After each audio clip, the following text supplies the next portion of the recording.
여러분 안녕하세요. 네, 안녕하세요. 안녕하세요. 네네네. 자, 전 김현장에서 김을 맡고 있는 김재형입니다. 자, 또 김을 맡고 있는 김종수입니다. 제가 계속 이득을 보고 있습니다. 장씨는 저 혼자거든요. 그래서 원래는 김스퀘어 장이 맞습니다. 근데 그러면 없어 보이잖아요. 그래서 우리가 김N 장입니다. 김N 장은 우리가 쓰는 거예요. 왜냐면 우리 프로젝트가 붙었기 때문에. 그 법률사무소하고 헷갈리지 마세요. 우리는 김N 장 프로젝트 그룹입니다. 그래서 프로젝트 그룹이기 때문에 계속 추가 인원이 올 수가 있다는 거죠. 마치 토이처럼. 네. 그러니까 여러분이 우리랑 같이 토론하고 싶으시면 오세요. 얼마든지 받아들일 수 있습니다. 뭐 어렵지 않지 않습니까? 네, 그렇죠. 우리는 언제든지 열린 토론을 지향합니다. 우리는 메가로스쿨이거든요. 아무튼 우리가 이제 김현장 프로젝트 드디어 2탄이 돌아왔습니다. 1탄을 보신 분들은 이게 참 획기적이다, 재밌다 이렇게 생각하시는 분들도 있겠지만 저 양반들 저러고 살 수 있을까? 뭐 이렇게 생각하시는 분들도 있을 거예요. 저 양반들 목숨이 부지될 수 있을 것인가? 물론 우리도 굉장히 불안합니다만 그렇습니까? 괜찮습니다. 저의 뭐 괜찮습니까? 단점이자 장점은 거짓말을 안 한다는 거니까요. 선생님은 어떠십니까? 저도 두 선수 괜찮으시다면 자, 목숨을 내놓고 진행하는 우리 김현장 프로젝트 제 2탄입니다. 목숨까지인가요? 아이 그렇죠. 아이고 그렇습니다. 우리는 여러분을 위해서 존재하는데 여러분이 없으면 사실 우리 이걸 봐주시는 분들이 없으면 우리가 이걸 할 일이 없지 않습니까? 맞습니다. 그래서 우리가 여러분을 위해서 존재하는 거기 때문에 우리는 최선을 다해서 항상 거짓 없이 진실만을 말씀을 드릴 겁니다. 그 2탄으로 우리가 준비한 주제는요. 과연 로스쿨 입학 전에 법학에 대한 공부가 과연 얼마나 필요할 것인가 이거에 대한 주제를 가지고 우리가 좀 더 얘기를 해볼 건데요. 최근 들어서 여러분도 아시다시피 이제 법학사 비중이 상당히 줄고 있는 추세입니다. 그러니까 학부에서 법학을 전공하지 않은 학생들이 로스쿨에 입학하는 비율이 굉장히 높아진 데다가 들어가서도 고생을 참 많이들 하고 있어요, 사실. 그래서 우리나라 이제 로스쿨 시스템 자체를 잘 보시면 아시겠지만 3년 안에 법학에 대한 전반적인 걸 다 알고 나와야 된다는 이런 뭐 제도적인 제한이 좀 있지 않습니까, 기본적으로. 그렇기 때문에 우리가 과연 로스쿨 입학 전에 법학에 대한 기본적인 지식을 과연 어디까지, 얼만큼, 그리고 어느 정도 깊게 해야 되는지에 대해서 우리가 자연스럽게 좀 한번 얘기를 해보도록 하겠습니다. 일단 김재형 선생님 먼저 한번 시작을 한번 해주시죠. 네, 그래서 여기에 대한 말씀 좀 드린다면 제 지인들도 이제 로스쿨에 좀 들어가 있는데요. 그래서 두 분께서는 수험을 경험하셨죠. 네. 예전엔 3년 내에 이제 한 것도 좀 만만하지 물론 힘들게 하겠었지만 3년 내에도 됐던 것 같아요. 근데 지금 정말 소위 말하는 생비법이라고 표현하죠, 우리가. 법적인 지식 없는 상태에서 3년 내에 맞추기가 참 쉽지가 않은 사실인 것 같습니다. 그래서 요즘들은 이제 그래서 보통들은 12월까지는 8월까지는 이틀 보고 12월까지 연절 보고 그 이후에 이제 조금 좀 여유 있는 분들이 법을 봤는데 이제 법학을 봐야 될 시기가 좀 앞당겨져야 되지 않을까 생각합니다. 그래서 저는 학생들에게는 최소한 8월부터는 법을 봐라는 말을 하고 있고요. 더 나아가서 글쎄요, 뭐 이렇게 말씀드리면 좀 그렇겠습니다만 소위 말하는 고스펙의 학생들이라고 할 수 있을까요? 그 친구들 보통 투트랙의 전략을 쓰고 있다고 들었어요. 그래서 리트와 법학을 같이 병행하는. 근데 이것이 가능한 게 리트라는 것은 적성 시험이고 법학은 암기 시험이기 때문에 두 가지 공부가 좀 뭐 병행이 어려운 건 아니거든요. 노력은 필요하겠지만 그래서 그 정도로까지 법이 좀 중요하지 않을까라는 말씀 드리고 싶고 뭐 과목에 대해서 이제 의견이 분분하시겠지만 우선 이렇게 보면 어떨까 생각이 들어요. 헌법, 민법, 형법이 소위 말해서 언어, 그다음에 외국어, 뭐 수학, 그렇죠? 언어, 영어, 수학처럼 중요한 과목들인데 민법이 제일 중요하긴 하죠, 법에서는. 근데 민법은 좀 정치한 과목이죠. 정밀하고 치밀한 과목이고 이론적 배경이 좀 강해야 되기 때문에 리트랑은 좀 맞지가 않거든요. 그래서 리트를 맞는 과목으로 본다면 아무래도 헌법이라고 볼 수 있을 것 같아요. 그래서 그 정도부터 보더라도 좀 나쁘지 않겠다. 그런 말씀 드리고 싶고 이제 수험생 여러분께서 이거는 기억하셔야 될 게 여러분께서 옵족한 것은 리트하고 로스쿨 입학이 아니고 궁극적 변시거든요. 그래서 이거 시험을 로스쿨 3년 보시는 것이 아니고 리트 기간까지 포함해서 보셔야지만이 3년 내에 끝나지 않을까라는 말씀 드리고 싶어요. 그래서 이 말씀을 드리면서 말씀 정리하고 싶은데 저도 4년차 때 사실 입사가 됐었거든요. 근데 제가 해보니까 저도 처음에 안 냈었으면 3년 동안 죽어라면 되겠지 싶었는데 이 법학이라는 것에 대한 뭐랄까 깊이라는 것이 최소한의 시간이 필요하거든요. 그래서 제 경험상 헌민형만 하는데 3년이 필요한데 이 3년 안에 솔직히 헌민형과 후사법 다 한다는 것은 쉽지 않은 일이거든요. 그래서 리트 준비하면서도 법학에 대한 관심과 노력은 좀 계속 게을리지 하지 않으셔야 되지 않을까 하는 게 제 개인적인 생각입니다. 김정수 선생님도 헌법하고 행정법 참 오래 공부하지 않았습니까? 했었죠. 네. 그래서 소기의 성과는 몇 번씩 계속 달성하지 않았었어요? 저는 제가 공부를 해본 이제 경험에 비추어서 생각을 해보자면 그리고 뭐 지금 로스쿨 이쪽에서 지금 8년 정도 있었는데 그 경험들을 생각을 해봤을 때는 제 개인적으로는 4년 이제 대학을 다니면서 준비할 수 있는 거는 개인적으로 봤을 때는 법학개론하고 헌법 정도 수준에 머무르지 않을까라는 생각이 제 개인적인 생각이에요. 이유가 뭐냐면 사실은 2,000명 정도의 학생을 대상으로 해서 지금 로스쿨 정원이 2,000명이니까요. 2,000명 정도의 수준에서 물론 고스펙의 학생들 같은 경우에는 미리 이제 어느 정도 준비가 되어 있다고 치면 선생님 말씀하신 대로 김장 선생님 말씀대로 리트하고 법학을 투트랙으로 가져갈 수 있을 거예요. 근데 아시다시피 우리나라의 상황이라고 하는 것이 대학교 1학년 때부터 뭐 내가 법조인이 되야겠다는 생각으로 준비를 하는 학생들도 있습니다만은 대부분은 3학년이나 4학년쯤 돼서야 내가 취업을 할까? 로스쿨에 갈까? 아니면 뭐 다른 시험을 준비해 볼까? 이렇게 생각하는 케이스가 생각보다 굉장히 많은 게 현실이거든요. 그렇게 생각하면 학생들이 선택할 수 있는 선택지는 저는 그렇게 크지는 않다고 생각해요. 그렇게 본다면은 아마 남아있는 학점 수가 네. 거의 한 20학점 안쪽이 될 텐데 그렇죠. 근데 지금 로스쿨 입학이라고 하는 것 자체가 리트 성적도 있고 학점도 들어가고 뭐 외국어도 해야 되고 나중에 가면 뭐 자소서 써야 되고 면접도 하고 그래야 되는데 이렇게 준비할 게 많은 상황에서 법학으로 그 과목들을 채웠을 때 학점을 채웠을 때 사실 합격의 가능성이 점점 낮아질 가능성도 꽤 있다고 생각을 하고요. 그렇게 보자면 기본적으로 로스쿨을 가겠다는 학생이면 교수님들 생각으로서는 무슨 생각을 갖고 있냐면 법에 대해서 최소한의 관심 정도는 있어야 되지 않을까? 그렇죠. 이 정도의 생각을 만족시키는 정도면 저는 충분하다는 생각이 있어요. 그렇게 보면 법학개론하고 헌법 정도 그리고 내가 나중에 장래 어떤 변호사가 되고 싶다 뭐 이런 생각까지 해봤다고 친다면 뭐 예를 들어서 내가 환경법 부분에서 뭐 좀 변호사 일을 해보고 싶다 그러면 환경법을 들어볼 수도 있는 거고 그게 아니라 내가 뭐 노동 분야를 가고 싶다 그러면 뭐 경제학이라든가 아니면 뭐 경제학 중에서 노동경제학을 들어본다거나 뭐 이런 식으로 할 수 있는 그 정도 선이 적합하다고 생각하고 나머지는 좀 힘들겠지만 로스쿨에 들어가서 메꾸는 게 좀 더 맞지 않을까. 우리나라의 현실적인 부분들을 고려했을 때는 뭐 그 정도로 생각하고 있습니다. 장 선생님께서는 로스쿨 경험하셨잖아요. 그렇죠.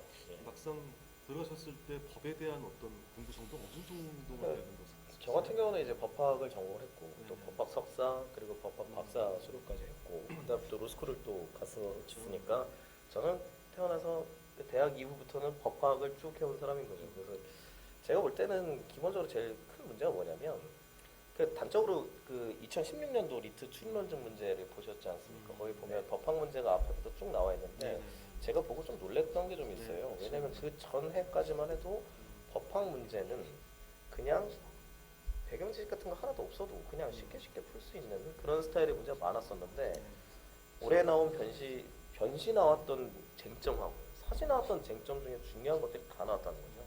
그 예를 들자면은 2014년도 전원합의 제8례로 있었던 퇴직금, 연금에 대해서 과연 분할의 대상이 무엇이냐 했던 문제. 견해 4개가 있는 거는 헌법적 그 대법원 판례에 있는 견해 4가지 그대로 소개하고 있고 심지어는 뭐 인간다운 생활할 권리에 대한 학설 대립을 물어보질 않나. 그래서 저는 보면서 좀 그런 생각이 들었어요. 과연 이 분들이 출제하신 분들이 어차피 법학전문대학원 협의회에서 출제하지 않습니까? 그러면 법학전문대학원 협의회에서 출제하시는 분들의 머릿속에 들어있는 생각은 이 로스쿨을 들어오려는 학생이라면 기본적으로 어느 정도 법학이 돼야 되지 않겠느냐. 단적으로 또 말씀드리면 거기 표현이 문언이라는 표현이 나와요. 그 말 자체도 네, 문언이라는 표현 자체에 대해서 이게 무슨 뜻인지 모르는 학생이 태반이라는 거죠. 사실 이제 그렇게 된 뒷배경이 있죠. 원래는 이제 로스쿨 협의회에서 출제를 안 하고 교육과정 평가원에서 그렇죠. 출제를 그렇죠. 하다가 로스쿨 협의회에서 아니 우리가 가르칠 학생인데 그렇죠. 왜 이걸 남한테 줘야 되느냐라고 하면서 로스쿨 그게 협의회에서 2012년도부터 이제 가져왔죠. 예. 그때부터가 이제 법학 문제에 대해서 본격적으로 나왔었는데 나온 거죠. 여기서 저는 더 문제가 있다는 게 이제 문제를 다른 입장에서 그러니까 하나 예를 들어서 어떤 법이 이제 국민에게 불리한 법이 위헌을 받으면 지금 법상 소급이 될 수 있다고 얘기하고 있거든요. 근데 어떤 법이 위헌돼서 소급해서 그 전에 봐봤던 그 형벌이 무효가 된다, 무죄가 된다. 여러분 이거는 만고 진리의 불변이 아니고요. 우리 법에 정한 내용일 뿐이거든요. 그렇죠. 헌법재판소법에서 네, 정한 그렇죠. 거니까요. 근데 기업권에서 추론하라 하고 나서는 소급이 되면은 무효 재판을 해야 된다 이런 집안이 있는데 맞다고 나와요. 근데 그건 지식을 아는 사람 입장에서는 무효가 되고 위헌이 되고 그래서 죄가 이제 무효가 되면 무죄가 된다. 네, 무죄 된다면 그건 우리가 법에서 배운 내용이지 이렇게 됐었다는 얘기죠. 예컨대 형 살고 있는데 위헌이 됐고 다시 소급해서 그거 적용된다 치면 유죄지만 형을 방면한다. 이것도 방법일 수 있다는 얘기죠. 그렇죠. 근데 법에선 무죄로 한다고 정해졌던 건 거지 추론된 건 아니거든요. 근데 이렇게 문제를 내버리면 우리 입장에서 어떻게 볼 수밖에 없냐면 법학을 하라는 건지. 근데 문제는 맞아요. 뭐냐면 리트를 위해서 또 법학을 한다? 그건 또 아니거든요. 그러니까 법대를 공부하고 사실 공부한 척 보기에는 쉬운 문제일 수 있겠지만 그 문제를 위해서 2만 페이지 가까운 법을 공부하는 것은 또 쉽지 않은 그건 또 거거든요. 무리수가 되는 거죠. 그런 점에서는 김종국 선생님 말씀하신 것처럼 가장 기본적 왜냐하면 합격도 안 했는데 법을 하기 그럴 수 있으니까 네.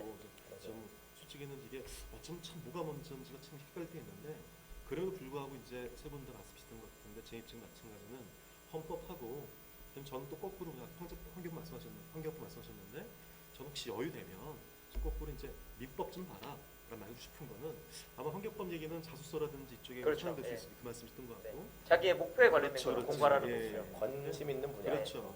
제 입장에서 민법이라는 것은 그건 아니에요. 통독하라?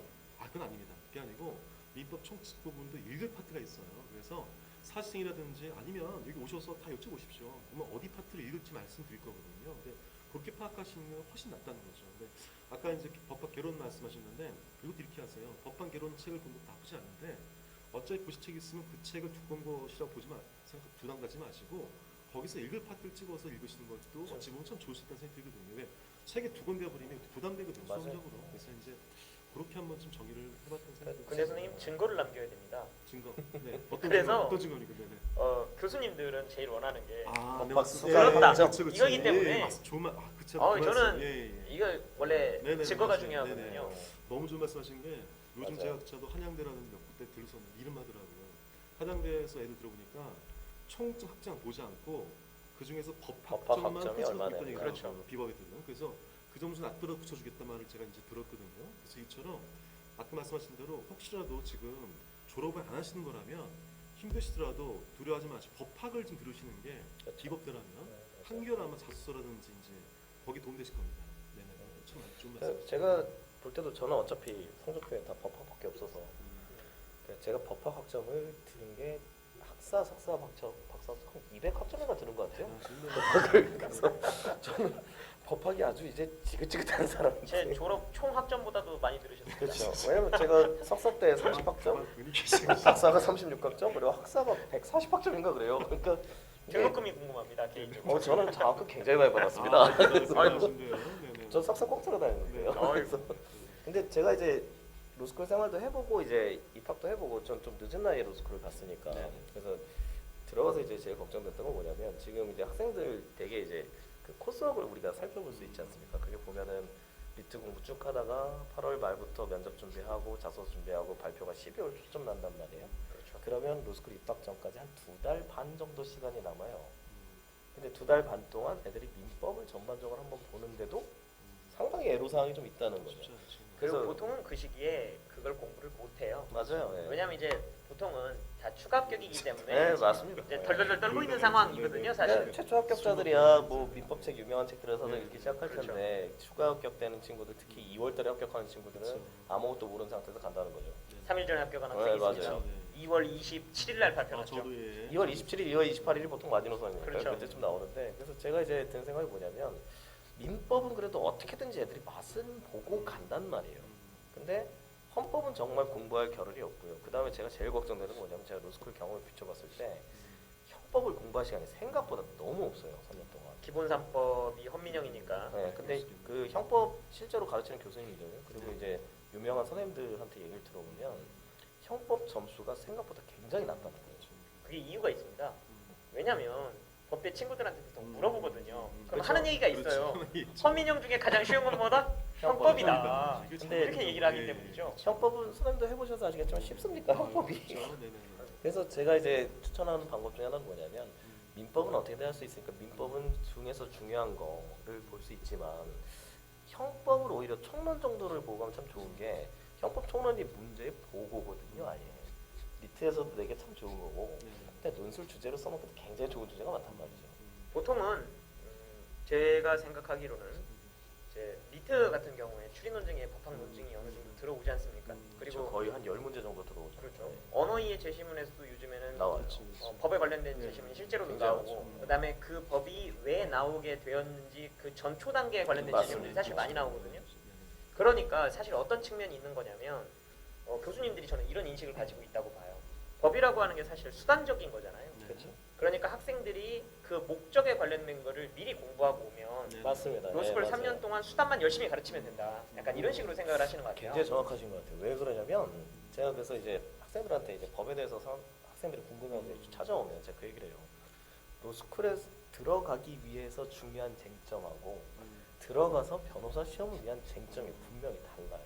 그렇죠. 왜냐면 우리는 중요한 게 뭐냐면 예를 들어서 어떤 A라는 그 죄가 있다고 치면 A라는 죄가 왜 나왔는지 이것의 본질이 뭔지가 우리 시험 초점이거든요. 그렇죠. 근데 변호사 시험에서는 이 죄의 본질 같은 건 안 물어본단 그게 말이에요. 몇 년형이냐 이런 걸로 그렇죠. 가죠. 아니면 이게 객관식으로 판례에 따를 때 뭐가 답이냐 그렇죠. 이걸 물어본다는 거예요. 그러니까 학생들이 이제 법책을 그냥 무조건적으로 그냥 읽겠다. 이건 굉장히 위험한 사고방식이라고 그렇죠. 제가 볼 때는. 이게 의사로 치면 저는 똑같다고 생각을 하거든요. 의대에 입학하기 위한 시험이라면 생물을 물어보는 게 맞다고 생각해요. 그렇죠. 네. 하지만 의대에 들어가면 이제 생물이 중요한 게 아니라 그게 사람 몸에 어떻게 적용이 그렇죠, 되냐가 맞습니다. 아주 맞다고 정확한 생각하거든요. 유비추리를 굉장히 잘 쓰시는데요. 괜찮으신데요? 이걸로 먹고 살고 유비추리의 또 있습니다. 유사점을 공격하기가 참 어려운데요. 유사점이 없다라고 비판해야 되는데 쉽지 않은데. 그래서 교수님들이 일단 기본적으로 그런 생각을 가지고 계시기 때문에 저는 가장 기초적으로 이런 애 저런 해도 법학개론하고 헌법 정도는 일단 맞아요. 다뤄줘야 되지 않느냐. 특히 헌법은 또 그 면접 때 상당히 중요하게 그렇죠. 많이 쓰지 않습니까? 그래서 제가 이제 형법을 얘기했던 이유는 뭐냐면 헌법은 해야 되는 거고 헌법 개론서라도 좀 읽어볼 필요가 있어요. 그리고 헌법은 읽으면서 이해가 안 될 일이 없어요, 사실은. 그냥 읽으면서 아 나의 기본권이 이런 게 있었구나라고 파악만 해도 그게 어딥니까, 사실.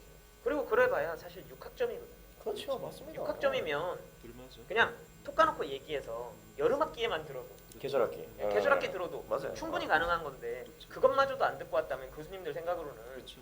얘는 그냥 취업하려고 했는데 그냥 온 것이다. 안 돼서 온 거 아니야? 약간 이런 식으로 생각할 여지마저도 있다는 거죠. 물론 이제 거기서 얼마나 더 해야 학점을 되는지. 쭉 훑어보면 우리하고 과연 관련이 있는 사람인가라고 판단할 수 있다는 거죠. 특히 이제 그동안은 법대 비법대 싸움이었다면 소위 말해서 이제는 소위 말해서 그 로스쿨 학생들 있는 학교에 법대 없었지 않습니까?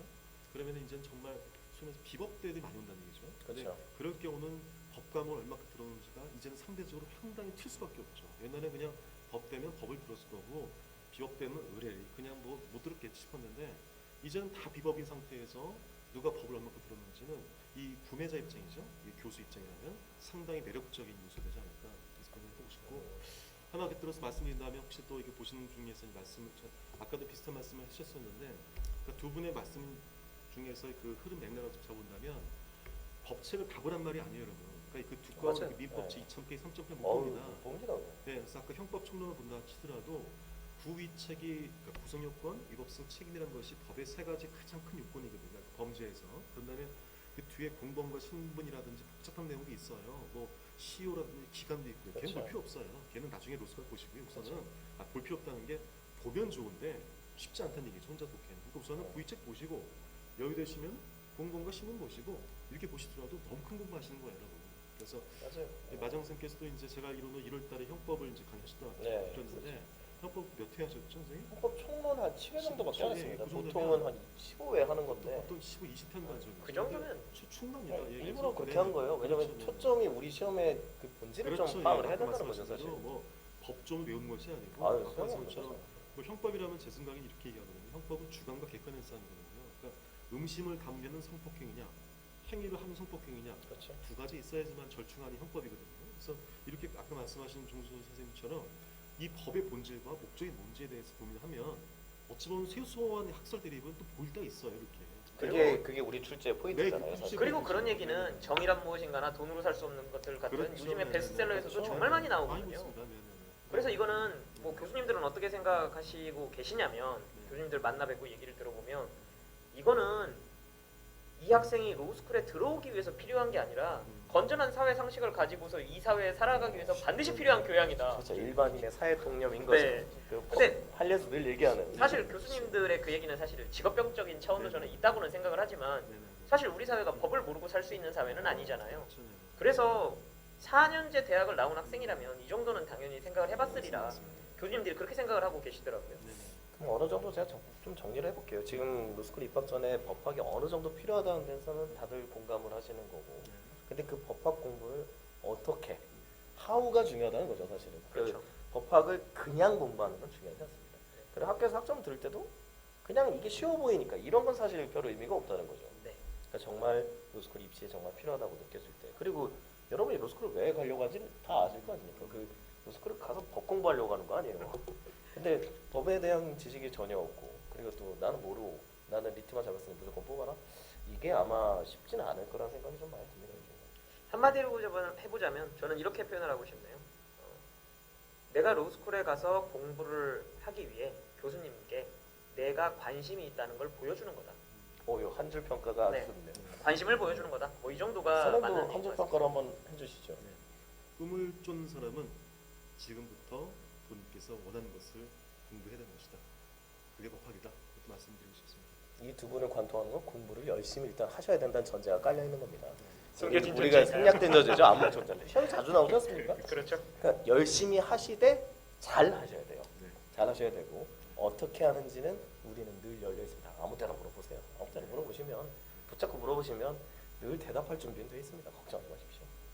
그래서 그렇게 해서 우리가 로스쿨 입학 전에 법학이 어느 정도 필요한지에 대해서는 충분히 논의가 됐다고 생각이 듭니다. 이렇게 해서 우리가 2탄 준비한 대로 마치도록 하겠습니다. 두 분 선생님 수고하셨고요. 3탄에서 또 뵙도록 하겠습니다. 예, 수고하셨습니다. 감사합니다. 감사합니다.